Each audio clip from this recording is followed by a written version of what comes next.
రాష్ట్రంలో ఇందిరమ్మ ఇళ్ల నిర్మాణ ప్రక్రియ వేగంగా కొనసాగుతోంది. ఇప్పటికే గ్రౌండింగ్లో ఉన్న 1,03,000 ఇళ్లు వివిధ దశల్లో ఉన్నాయని ప్రభుత్వమే వెల్లడించింది. ఇంటి జాగాలు లేని వారికి కూడా డబుల్ బెడ్రూమ్ ఇళ్లను కేటాయించి సంచలన నిర్ణయం తీసుకుంది. ఇక హైదరాబాద్ లాంటి నగరంలో కూడా ఇందిరమ్మ ఇళ్లు కాస్త ఇందిరమ్మ కాలనీలుగా రూపాంతరం చెందబోతున్నాయి. నేడు రేపు గ్రేటర్ హైదరాబాద్లో సుమారు 15 మురికివాడల్లో పనుల ప్రారంభానికి సీఎం రేవంత్ రెడ్డి పచ్చ జెండా ఊపే అవకాశమూ ఉంది. మొత్తానికి పేదోడికి గూడు ఉండాలన్న లక్ష్యంతో సాగుతున్న ఇందిరమ్మ ఇళ్ల నిర్మాణంతో లబ్ధిదారుల్లో సంతోషం వెల్లివిరుస్తోంది.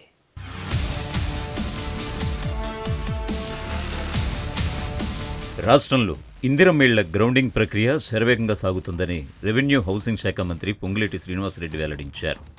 ఇప్పటి వరకు దాదాపు 3 లక్షల ఇళ్లను మంజూరు చేయగా ఇందులో 2,37,000 మంది లబ్ధిదారులకు మంజూరు పత్రాలు అందజేసినట్లుగా ఆయన తెలిపారు. 1,03,000 ఇళ్లు గ్రౌండింగ్ అయ్యాయని, అవి వివిధ దశల్లో నిర్మాణ పనులు కొనసాగుతున్నాయని తెలిపారు. సచివాలయంలో ఇందిరమ్మ ఇళ్లపై అధికారులతో మంత్రి పొంగులేటి శ్రీనివాసరెడ్డి సమీక్షించారు. ఈ సందర్భంగా పొంగులేటి మాట్లాడుతూ, ఈ ఏడాది రాష్ట్ర వ్యాప్తంగా 22,500 కోట్ల రూపాయలతో నియోజకవర్గానికి 3,500 చొప్పున రాష్ట్ర వ్యాప్తంగా 4.5 లక్షల ఇందిరమ్మ ఇళ్లు నిర్మించాలని ప్రభుత్వం లక్ష్యంగా పెట్టుకుందని తెలిపారు. ఈ నెల 23 వరకు గ్రేటర్ హైదరాబాద్ మినహా రాష్ట్రంలోని 95 నియోజకవర్గాలకు గాను 88 నియోజకవర్గాల్లో లబ్ధిదారుల ఎంపిక ప్రక్రియ పూర్తయిందని, వర్షాకాలం సీజన్ను దృష్టిలో పెట్టుకుని గ్రౌండింగ్ అయిన ఇళ్లకు వీలైనంత త్వరగా బేస్మెంట్ పనులు పూర్తి చేసుకునేలా నిరంతరం మానిటరింగ్ చేయాలని అధికారులకు మంత్రి పొంగులేటి సూచించారు.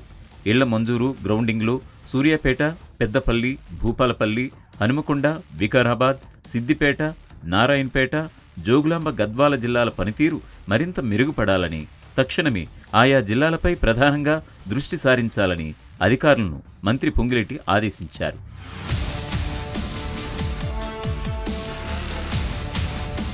ఇందిరమ్మ ఇళ్లకు సంబంధించి ప్రభుత్వం ఒక్కో ఇంటి కోసం 40 మెట్రిక్ టన్నుల ఇసుకను ఉచితంగా అందిస్తోందని, ఈ ప్రయోజనాన్ని పూర్తి స్థాయిలో లబ్ధిదారులు పొందే విధంగా క్షేత్రస్థాయిలో అధికారులు చర్యలు తీసుకోవాలని ఆయన సూచించారు.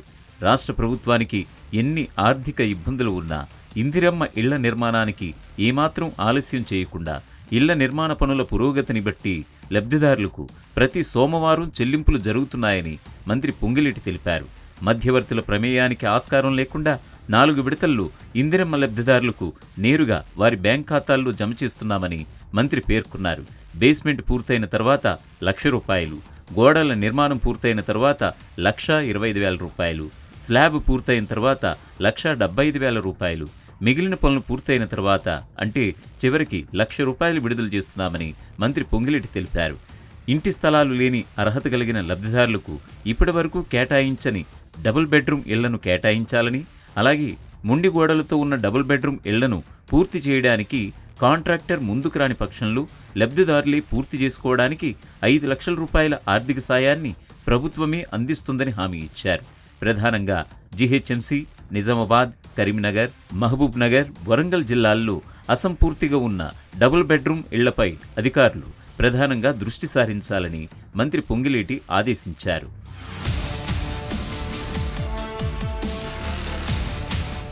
అసలైన తొలి వెలుగు.